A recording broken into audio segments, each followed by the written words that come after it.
Ազգային ժողովի նախագահ Ալեն Սիմոնյանն ընդունել է Հայաստանում հավատարմագրված Եվրամիության անդամ երկրների դեսպաններին։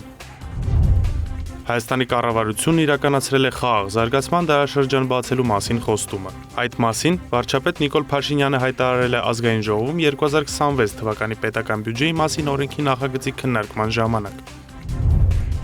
Երկրի զարգացման տարբեր ոլորտներին վերաբերող օրենքների նախագծեր են քննարկվել խորհրդարանի գումարած հերթական նիստերի ընթացքում։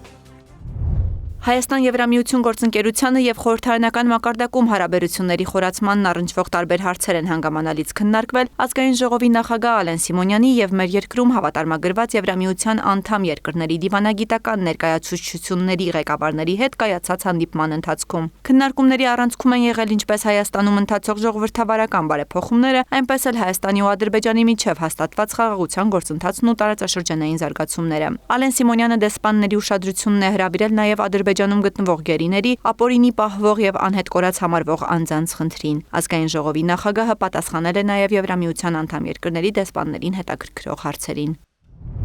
Հայաստանում հավատարմագրված Եվրամիության անդամ երկրների ռեզիդենտ եւ ոչ ռեզիդենտ դեսպանների հետ հանդիպել է նաեւ Ազգային ժողովի փոխնախագահ Ռուբեն Ռուբինյանը։ Քննարկվել են Հայաստան-Եվրամիություն ընդլայնվող համագործակցությանն առնչվող հարցեր։ Հյուրերի խնդրանքով խորհրդանի փոխնախագահն անդրադարձել է տարածաշրջանային զարգացումներին, ներկայացրել Հայաստան-Թուրքիա կարգավորման գործընթացի ընթացքը։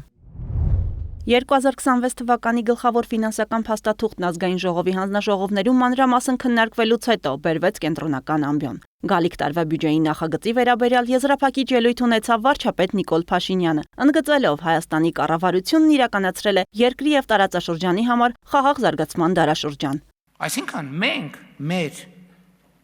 մեծագույն առաքելություն իրականացրել ենք։ Այս մարդիկ ասում են, չէ, դա խաղաղությունը չի։ Բա ո՞րն է խաղաղությունը։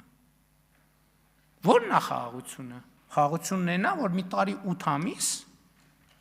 Հայաստանի սահմաններում փոխհրաձգությունից զինվոր չի զոհվում։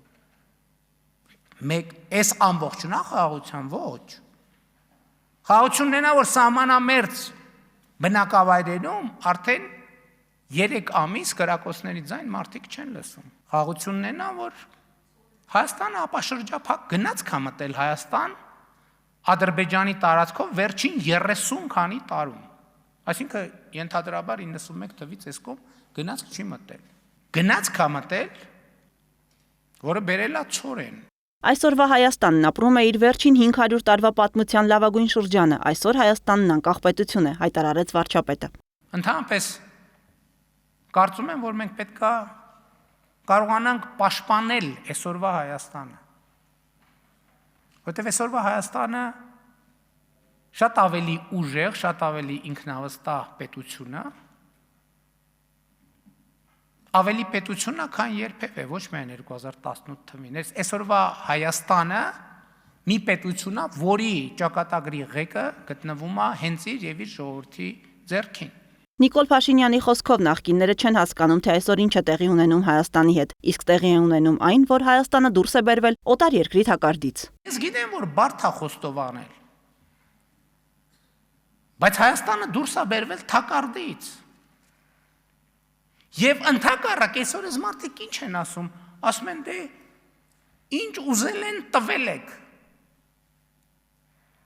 Ընդհակառակը վերջին տարիների իրադարձությունների միակ պատճառը այն է, որ ընդհակառակը ինչ ուզել են ոչ մի բան չենք տվել։ Ոչ մի բան չենք տվել։ Այսօր մարդիկ եկել են բան են անում։ Ղարաբաղ են լացում։ Ոչ մեկ մեր չափ ոչինչ չի արել Ղարաբաղի համար։ Ոչ մեկ։ Սկսած ֆինանսականից, ինչ է երևում է բյուջետային թվերով, սկսած մնացածից ինչը չի երևում ու չի երևալու երբեք։ Խոսելով իշխանության ծրագրի մասին վարչապետն ընդգծեց, որ ամենաառաջին ու ամենակարևոր ծրագիրը եղել է Հայաստանի Հանրապետության հարատևությունն ապահովելը։ Մենք ապահովում ենք Հայաստանի Հանրապետության հարատևությունը որպես ինքնիշխան պետություն։ Որպես ինքնիշխան պետություն։ Բա այդ որ ասում եք ինչ եք զարմանում, որ ասում է, այդ սխալ է, որ ասում են 29743 քառակուսի կիլոմետր։ Բա ինչի 2018 թվականից կամ 2022 թվականից առաջ Հայաստանի Հանրապետությանը ըստ էության մի երկիր ա եղել, որը պատրաստ ա եղել ինչ որ մի զինատեսակ վաճառի, ըստ էության մի երկիր կամ մի տենց տեղ։ Մյուսները ինչի չեն վաճառել։ Մի պարզ պատճառով ասել են հարգելիներս, մենք երաշխիք չունենք, որ ձեզ վաճառված զենքերը դուք օգտագործելու եք ձեր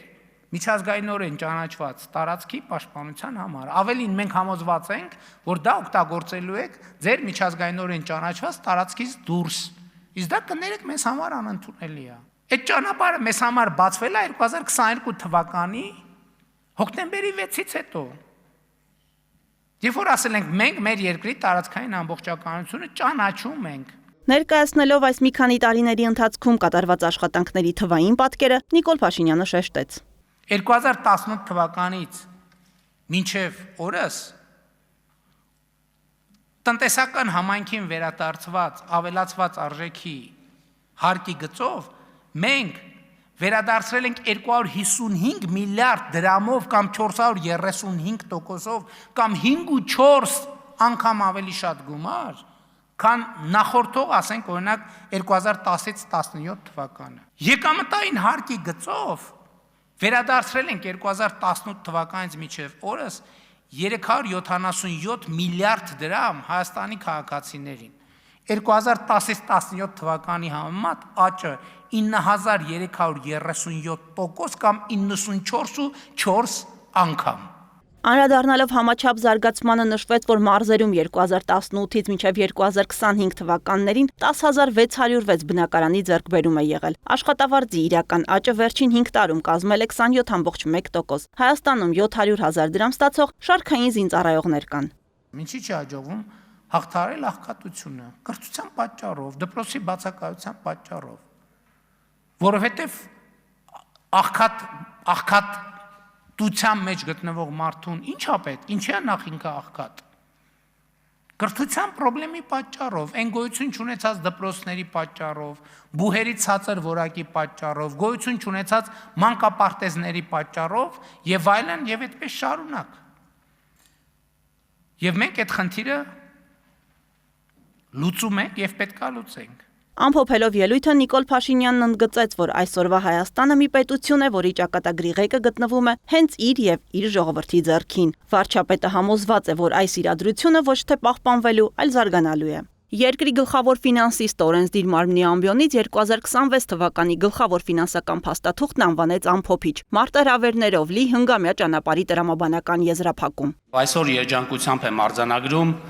որ մենք առաջին անգամ բյուջեն քննարկում ենք խաղաղության պայմաններում։ Այսուհետ մեր ապագան կախված է միայն մեզնից, մեր ստեղծարարությունից, արտադրողականությունից, որոշում կայացնելու կարողությունից եւ փոխվելու արագությունից։ Հետևաբար ապագան արդեն այսօր է եւ հենց այսօրվա ցանած սերմերն են ապահովելու վաղվա պտուղները։ Նրա խոսքով այս պատմական խաղաղության ժամանակաշրջանը պատասխանատու քաղաքականության հեռատեսության եւ առաջնահերթությունների ճիշտ հավասարակշռության մասին է։ Հենց այս մոտեցումն է ընկած 2026 թվականի ընտրական տարվա պետբյուջեի նախագծման աշխատանքների հիմքում։ Այսօր մեր կառուցած դղյակներն ու պալատները, դպրոցներն ու մանկապարտեզներն են եւ լավ աշխատանքի իրական արդյունքը ոչ թե մեր ընտանիքի բարեկեցության, այլ բյուջեի եկամուտների ավելացումն է, կամ որ նույնն է թե հայաստանցիների բարեկեցության բարձրացումը, որի ազդեցությունը զգում է յուրաքանչյուրը։ Մեր մոտեցումների ազդեցությունը տնտեսության զարգացման վրա ոչ միայն տեսանելի է, այլ նաև չափելի։ Անդրադառնալով 2026 թվականի պետական բյուջեի նախագծում ներկայացված թվային պատկերին, նախարարն ընդգծեց, որ եկող տարի 5.4% տնտեսական աճ է նախատեսվում, գրեթե հասնելով հնայի 12 տրիլիոն մակարդակին, որը գերազանցում է նախնական կանխատեսումները։ Բյուջեի պակասուրդը նախատեսվում է 537 միլիարդ դրամ, հնայի 4.5%-ը 2025 թվականի 5.5%-ի դիմաց, միջնաժամկետում նվազելով մինչև պարտքի բեռը կայուն պահող 2.8%-ի։ Վահե Հովհաննիսյանը ներկայացրեց նաև նախորդ 5 տարիներին իրականացված բարեփոխումները, բյուջեի աճի թիրախները։ Վերջին 5 տարիների արդյունքներով մենք արձանագրել ենք միջինում 7-6% տնտեսական աճ։ 25 թվականին հունվար-սեպտեմբեր ամիսներին վարձու աշխատողների թիվը շարունակել է աճել արձանագրելով 4.8% աճ։ Իսկ միջին ամսական անվանական աշխատավարձը նախորդ տարվա նկատմամբ աճել է 5.3%-ով, կազմելով 295.042 դրամ։ Խոսելով պետական պարտքի մասին նախարարն ընդգծեց, որ Հայաստանի պարտքը ոչ թե կրկնապատկվել է կամ ավելացել է 100%-ով, այլ 80%-ով։ Այսպես, վերջին 7 տարիներին մենք անգամ ենք ավելացրել եկամուտները, այդ թվում պարտ ներգրավելու շնորհիվ, որ եթե որոշեինք 26 թվականին վերադառնալ 18 թվականների ծախսի մակարդակին, այդ ամբողջ պարտքը կկարողանայինք մարել ընդամենը 1.5 տարում։ Ֆինանսների նախարարը ներկայացրեց նաև սոցիալական պաշտպանության ոլորտի բյուջեն, որը 2021-2026 թվականների ընթացքում աճել է մոտ 60%-ով։ Եզրափակելով ելույթը գլխավոր ֆինանսիստը շեշտեց 2026 թվականի պետական բյուջեն մեր երկրի զարգացման ճանապարհային քարտեզն է։ Այն միավորում է աշխատանքը, ջանքը, ստեղծարարությունը, պատասխանատվությունը եւ հավատը վաղվա օրվա նկատմամբ։ 2026 թվականի պետական բյուջեի մասին օրենքի նախագծի վերաբերյալ եզրակացություն ներկայացրեց Կենտրոնական բանկի նախագահ Մարտին Գալստյանը։ 26 թվականի բյուջեի ծրագրում նախանշված հարկաբյուջետային քաղաքականությունն արտացոլում է Հայաստանի մրցակցության աճի ապահովման, տնտեսական, անվտանգային ենթակառուցվածքներում եւ մարդկային կապիտալում ներդրումների զգալի ընդլայնման միջոցով տնտեսության դիմակայունության ամրապնդումը եւ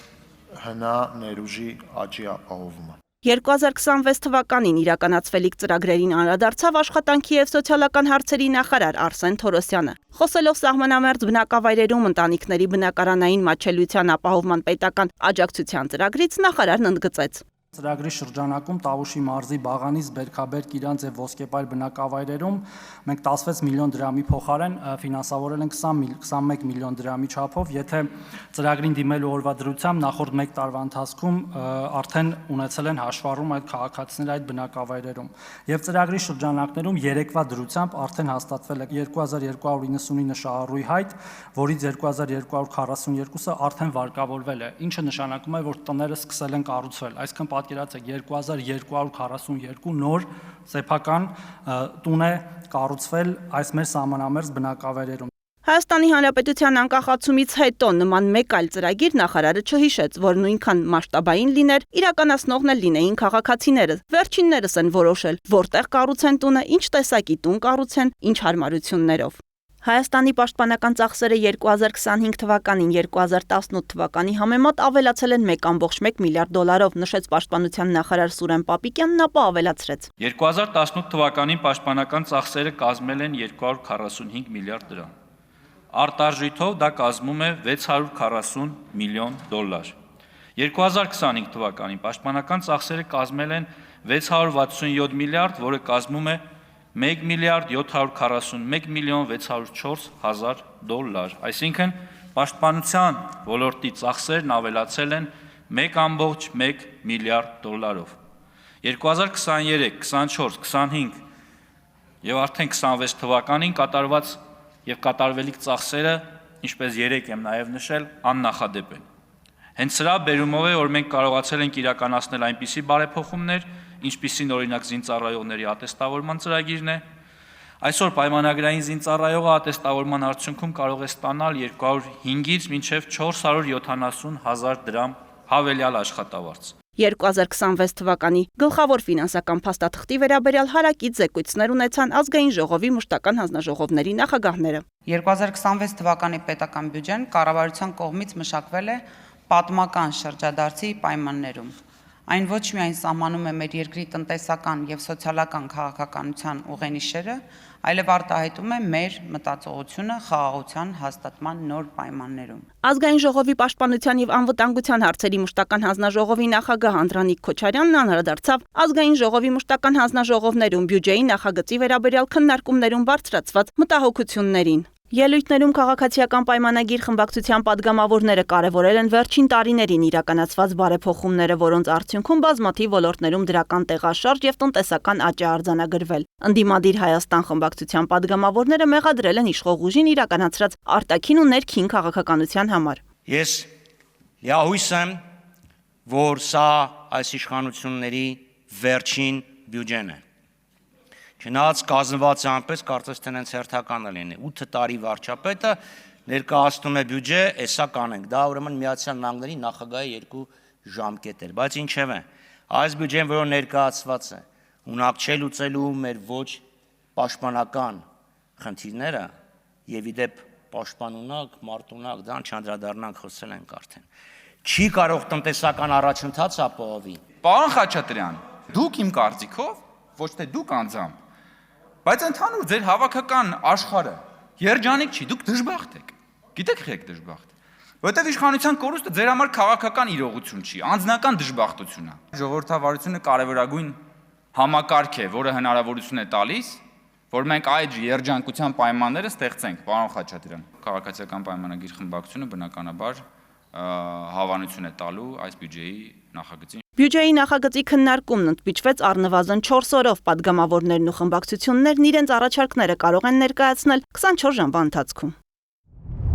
Մեր երկրում մշակող արդյունաբերության խթանման, ինչպես նաև ռազմավարական նշանակություն ունեցող ապրանքների արտադրության եւ ներքին առևտրի կանոնակարգման անհրաժեշտությամբ պայմանավորված պատգամավորներ Սերգեյ Բագրատյանն ու Նարեկ Ղահրամանյանը հեղինակել են պետական турքի մասին օրենքում փոփոխություն կատարելու մասին օրենքի նախագիծը։ Հեղինակներն առաջարկում են պետական турքի մասին գործող օրենքով սահմանված լիցենզիայի տրամադրման պետական турքը բազային турքի 29 հազարապատիկի փոխարեն սահմանել 55 հազարապատիկի չափով 1 տոննայի հաշվարկով։ Քանի որ Հայաստանի Հանրապետություն ներմուծվում է էժան արմատուրա եւ մենք պետք է պաշտպանենք մեր արտադրողներին, այս օրենքի ընդունումով ցանկանում ենք այս խնդիրը լուծել, որպեսզի հավասարակշռենք ներմուծվող ապրանքի գինը եւ արտադրվող ապրանքի գինը։ Կառավարությունն առաջարկել է փոփոխել նախագծով սահմանված պետական турքի բազային շեմն ու սահմանել 45 ապատիկի չափը։ Բագրատյանը նշեց, որ իրենց համար առաջարկն ընդունելի է եղել, փոփոխությունները կարվեն մինչև երկրորդ ընթերցում ընկած ժամանակահատվածում։ Քանի տնտեսվարող կա, որոնք ապրում են դրանով։ Դրանց խնդիրը ոնց է լուծում այս օրենքի բերելու, այսինքն դուք ավտոմատ այնպես եք սարքելու, որ իրանք մրցակցությունից դուրս մնան, ասենց ասած բերված օրենքով, բայց նրանց ապրելու, ապրուստի միջոցը, աշխատանքով ապահովելու խնդիրը ոնց եք լուծելու դուք։ Ձեր մտահոգությունները տեղ ունեն իհարկե, բայց ասեմ, որ տնտեսվարողների հետ կապված խնդիր չկա, ինչ իմաստով, որովհետև մենք քննարկել ենք ներգրողների հետ այս նախագիծը, ներգրողները համաձայնվել են, որ այս մինչև 55,000-ը կարող են իրենք մրցակցել, այսինքն այս դեպքում տեղական արտադրողի եւ իրանից ներկրողի գները հավասարվում են։ Դեռ հիմա մենք եթե կառավարության առաջարկ ընդունենք եւ 45,000 կիրառենք, ներկրողների համար ավելի ձեռնտու կլինի, այսինքն իրենք մոտ 10,000 ավելի էժան գին կունենան Հայաստանում, իրենց շահույթը մեջ է։ Եվ իրենք տնտեսվարողների իմաստով որևէ խնդիր չի առաջանա։ Հարցի քննարկման ընթացքում պատգամավորները հետաքրքրվեցին նաև թե հնարավոր է փոփոխությունը ռիսկեր առաջացնի տնտեսավարողների համար կամ էլ բացասաբար ազդի շինարարական ապրանքների ու կառուցապատման գների վրա։ Այս հարցերն արդեն ամփոփեց գլխադասային հանձնաժողովի փոխնախագահը։ 29,000 դրամ турք սահմանելու ժամանակ այս նույն մտահոգությունները կային, որ կարող է սաբերի գնի թանկացման, կարող է սաբերի ներմուծման սահմանափակման, բայց այս վերջի 3-4 ամիսների դինամիկան ցույց է տվել, որ ոչ գինն է թանկացել, իսկ քանակներն էլ հակառակը ներկրման ծավալները ավելացել են։ Հարցը ինչ է, որ կարող է դրանով մենք ներմուծողների աշխատանքը վերացնենք, այսինքն իրենք մնան առանց գործ, ոչ ներկրման ոլորտը սանից չի տուժի, այսինքն որոշումը այնքան բալանսավորված է, որ ոչ մեկը փակվի, ոչ մյուսը, այլ հավասարակշռված աշխատեն, բայց այս որոշումը չկայացնելու դեպքում մենք կարող ունենանք մի հատ իրավիճակ, երբ որ տեղական արտադրողները փակվեն եւ այդ դեպքում մենք ունենանք իրականում աշխատատեղերի կորուստ ու հետագայում նաեւ ներկրվող այդ ապրանքի գների աճ։ Մեր երկրում դեռևս չի գործում էլեկտրոնային ծանոթությունների միասնական համակարգը, գործադիրն առաջարկում է փոփոխություններ եւ լրացումներ կատարել ինտերնետով հրապարակային եւ անհատական ծանոթման մասին եւ կից մի շարք օրենքներում, ինչը միտված է այս խնդրի լուծմանը։ Ֆիզիկական անձանց պարագայում գործելու է էլեկտրոնային հարթակ, թվային միջավայր, որտեղ անձը մուտք է գործելու խիստ նույնականացման միջոցով, այսինքն նույնականացման քարտի կամ բջջային նույնականացման միջոցով։ Ծանոթումը տեղադրվելու է այդ հարթակում եւ եթե անձը մուտք գործի հարթակ, ապա համարվելու է ծանոթված։ Անձը կարող է նաև տրամադրել իր հավելյալ կապի միջոցները, անձնական էլեկտրոնային փոստ, հեռախոսահամար, որով նա հավելյալ կտեղեկացվի այն մասին, որ հարթակում ծանուցում է տեղադրվել։ Եթե հարթակում ծանուցումը տեղադրելուց հետո 3 օրվա ընթացքում անձը մուտք չգործի համակարգ, ծանուցումը հիբրիդային առաքանու միջոցով պատվիրված նամակով կուղարկվի անձի հաշվառված հասցեով։ Դրանից հետո, եթե կրկին չհամարվի ծանուցված, ապա կտեղադրվի ազդարար EM հարթակում եւ 7-րդ օրն արդեն անձը կհամարվի պատշաճ ծանուցված։ Այլ է ընթացակարգը իրավաբանական անձանց եւ անհատ ձեռնարկատերերի ծանուցման պարագայում։ Իրավաբանական անձինք եւ անհատ ձեռնարկատերերը պատշաճ ծանուցվելու են ծանուցումը ՊԵԿ համակարգի իրենց անձնական էջում տեղադրվելու օրվան հաջորդող 3-րդ օրվանից։ Եթե վերջիններս այդ ընթացքում մուտք չգործեն համակարգ, ապա ծանուցումը միանգամից տեղադրվելու է ազդարար.am կայքում եւ տեղադրվելուց հետո 5-րդ օրը նրանք համարվելու են ծանուցված։ Գործադիրը սահմանել է մեկնորամուծություն ևս ըստ որի իրավաբանական անձանց եւ անհատ ձեռնարկատերերին ևս հնարավորություն կտրվի միանալ այս հարթակներին եւ այլ անձանց ծանուցել էլեկտրոնային եղանակով, դա ևս կհամարվի պատշաճ ծանուցում։ Եվ սա հարակից զեկուցողի ելույթ է, որի շրջանակում ես պարզապես պետք է ներկայացնեմ հանձնաժողովի դիրքորոշումով, այն ֆորմալ բացասական է, բայց նաև պետք է կոչ անեմ ձեզ դրական քվեով արժանացնել այս նախագիծը, որտեղ այս նախագիծը չափազանց կարևոր է մեր քաղաքացիների եւ իրավաբանական անձանց, ինչպես նաև պետական մարմինների կյանքը հեշտացնելու եւ ծանուցումների համակարգին նոր շունչ եւ նոր բովանդակություն տալու համար։ Ի հիշատակ հայրենիքի պաշտպանությանը նվիրված եւ ռազմական գործողությունների ընթացքում ընկածների ազգային ժողովի փոխնախագահ Ռուբեն Ռուբինյանն ու պատգամավոր Գեգամ Նազարյանն առաջարկում են հունվարի 27-ը սահմանել տարբեր տարիների ռազմական իրադարձությունների ժամանակ իրենց կյանքը զոհածների համապետական հիշատակի օր ու այն դարձնել ոչ աշխատանքային։ Նախագծի մշակման ընթացքում հաշվի են առնվել վերջին տարիների ռազմական իրադարձություններին մեր երկրի տված զոհերի փաստն ու 2025 թվականի օգոստոսի 8-ի խաղաղության հռչակագրի ընդունման փաստը, նշեց օրինագծի համահեղինակը։ Պետք է նաև ընտրել օր, որը որոշակի տրամաբանություն եւ սիմվոլիզմ ունի, եւ մենք համարում ենք, որ հունվարի 27-ը կարող է լինել այդ օրը, երբ որ առաջին օրը մենք հարգանքի տուր կմատուցենք հայրենիքի պաշտպանության համար զոհվածներին, կհարգենք նրանց հիշատակը, իսկ հաջորդ օրը, բանակի օրը արդեն որպես շարունակվող կյանքի եւ անկոտրում կամքի խորհրդանիշ կտոնենք բանակի օրը։ Պետք է նաև մասնավորեցնեմ, որ սա չի նշանակում մոռացության մատնել պատմության մեջ կարևորություն ունեցող այլ օրեր, սա չի նշանակում փոխարինել դրանք։ Պատգամավորները կողմ քվեարկեցին ներկայացված օրենսդրական նախագծերին։ Հայաստան-Շվեդիա բարեկամական խմբի ղեկավար Ռիփսիմե Գրիգորյանը հանդիպել է Հայաստանում Շվեդիայի արտակարգ եւ լիազոր դեսպան Եվա Սունդքվիստի հետ։ Քննարկվել են Հայաստանի եւ Շվեդիայի միջև համագործակցության խորացմանն ու միջխորհրդանական կապերի ընդլայնմանը առնչվող հարցեր։ Ռիփսիմե Գրիգորյանը կարևորել է Շվեդիայի աջակցությունը Հայաստանում ժողովրդավարական բարեփոխումների օրակարգին, բարձր գնահատելով ՄԱԿ-ի զարգացման ծրագրի Նոր Հայաստան ժամանակակից խորհրդարան ծրագիրը, ինչպես նաև շարունակական աջակցությունը մեր երկրում տեղի ունեցող ժողովրդավարական գործընթացներին։ Պատգամավորը բարձր է գնահատել նաև դիմակայուն Սյունիքի թիմ Եվրոպա նախաձեռնությունը, որը Հայաստանի հարավային շրջանի անվտանգության եւ տնտեսական ներուժի զարգացման ազդակ կարող է հանդիսանալ։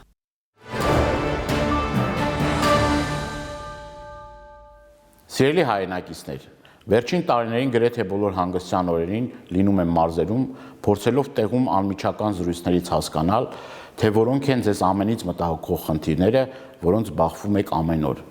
Ցավոք, օրվա իշխանությունների վարած քաղաքականությունը որևէ կերպ չի խրախուսվում, որպեսզի գյուղացին կարճած մնա իր հողին, սա հանգեցնում է զանգվածաբար մայրաքաղաք կամ արտերկիր տեղափոխվելուն։ Գյուղատնտեսությամբ, անասնապահությամբ զբաղվող մեր հայրենակիցները որևէ կերպ չեն խրախուսում։ Եթե ժամանակին տրվում էին անտոկոս գյուղատնտեսական վարկեր, որոնք փոքր-ինչ մեղմում էին իրավիճակը, այժմ մարզաբնակ մեր քաղաքացիները զրկված են որևէ աջակցությունից։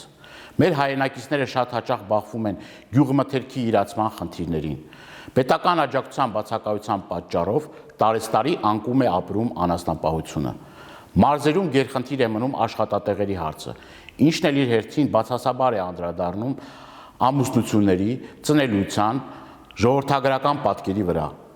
Ինձ հետ զրույցում շատ երիտասարդներ խոստովանում են, որ աշխատատեղերի բացակայության եւ բնակարանային խնդիրներն են խոչընդոտում ընտանիք կազմելու, երեխաներ ունենալու որոշում կայացնելուն։ Ձախողվել է բնակարանաշինության ծրագիրը, որոնք պետք է միտված լինեին ժողովրդագրական պատկերի փոփոխությանը։ Սահմանամերձ համայնքներում 16 միլիոն պետական աջակցության ծրագրերից ոչ բոլոր շահառուներն ու թիրախային խմբերն են կարողանում օգտվել։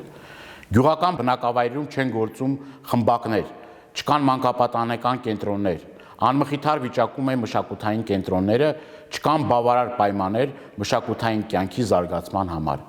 Բացակայում են ժամանցի վայրերը, որոնք կարող են գրավիչ դարձնել տվյալ համայնքները երիտասարդության համար։ Չկան խաղահրապարակներ, սպորտային հրապարակներ, որոնք կապահովեին երեխաների եւ դեռահասների օգտակար եւ հետաքրքիր ժամանցը։ Գյուղերում շարունակվում է գերխնդիր մնալ մինչ համայնքային տրանսպորտի հարցը։ Բնակիչները չեն կարողանում ուղևորվել մայրաքաղաք,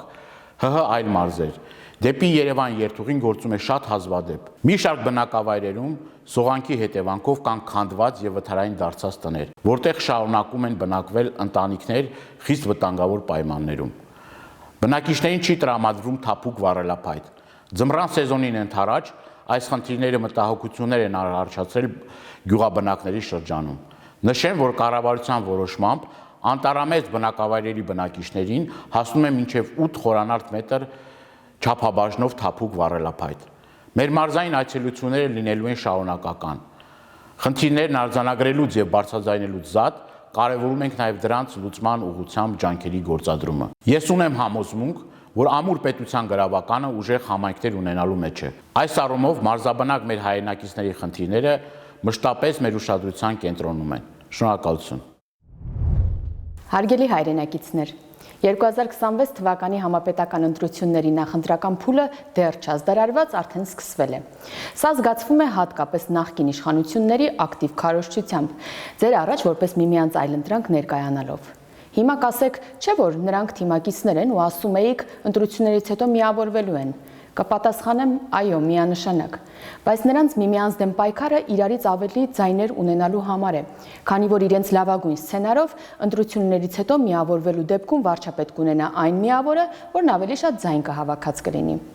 Ճիշտ Գյումրու սցենարով։ Իսկ որ նրանց առաջարկը քաղաքացիների նույնն է, սրա մասին կարող ենք համոզվել անգամ անցնող շաբաթվա ընթացքում նրանց տված հարցազրույցներից։ Իսկ մենք ընտրողներս առաջիկա ընտրություններում լայն ընտրության առաջ չենք լինելու, կամ խաղաղություն, կամ դրա չեղարկում, քանի որ հատկապես օգոստոսի 8-ին Վաշինգտոնում կնքված փաստաթղթերի ստորագրումից հետո մեր ընդդիմությունը կատաղի պայքարում է դրանց դեմ ու ասում, որ իրենց իշխանության գալուց հետո չեղարկելու են դրանք։ Ու անընդհատ ձեզ փորձում են համոզել, որ ձեր ունեցած խաղաղության զգացողությունը սուտ է, փուչ է, որ ձեզ միայն թվում է, թե խաղաղ է։ Բայց զուգահեռ իրականության մեջ ձեր զգացած խաղաղության համար մի շարք հանգամանքներ կան։ Սահմանին 1 տարի 9 ամիս է, ինչ հակառակորդի կրակոցից զոհ չկա։ Սա աննախադեպ իրավիճակ է անկախությունից հետո։ Մեկ այլ աննախադեպ իրադարձություն էլ Ադրբեջանով երրորդ երկրից երկաթուղով ապրանքի ներկրումն է Հայաստան։ Տեղյակ եք, որ օրերս Ադրբեջանն ապաշրջափակեց իր երկիրը Հայաստան տեղափոխող բեռների համար։ Ձեր զգացած խաղաղության համար պատճառ է Հայաստանի եւ Ադրբեջանի միջև սահմանազատված տարածքը, ամենաապահով Կիրանցը, որտեղ մի քանի տասնյակ տներ են կառուցվում, եկեղեցի են օրոքվում, խաղահրապարակ ու դպրոց է կառուցվում։ Պատճառ են նաև թրիփ նախագծի վերաբերյալ պայմանավորվածությունները։ Ձեր զգացած խաղաղության համար պատճառ է նախաստորագրված խաղաղության համաձայնագիրն ու ինստիտուցիոնալ դարձող խաղաղությունը, որը մեր բոլորի խնամքի կարիքն ունի։ Իհարկե, այս ձեռքբերումները ոմանք փորձում են նսեմացնել տարբեր խոսույթներով, սեփական թիմակից հայհոյող բլոգերների, քաղաքական հայտ ներկայացրած որոշ հոգևորականներին վերագրող քրեական արարքների, կոռուպցիայի մեջ մեղադրվող համայնքապետերի դեմ քրեական գործերը ներկայացնելով որպես քաղաքական հետապնդում, ինչը շատ հիմնավոր եւ ոչ մեկ անգամ հերքել ենք ոչ միայն մենք, այլև միջազգային մասնագիտական կառույցները։ Սիրելի քաղաքացիներ, կարևոր է տեր կանգնել մեր ընտրությանը, խաղաղությանը նաեւ ներսում, թույլ չտալով խաթարել դժվարությամբ ձեռք բերվածը։ Շնորհակալություն եւ լավ կիրակի ձեզ։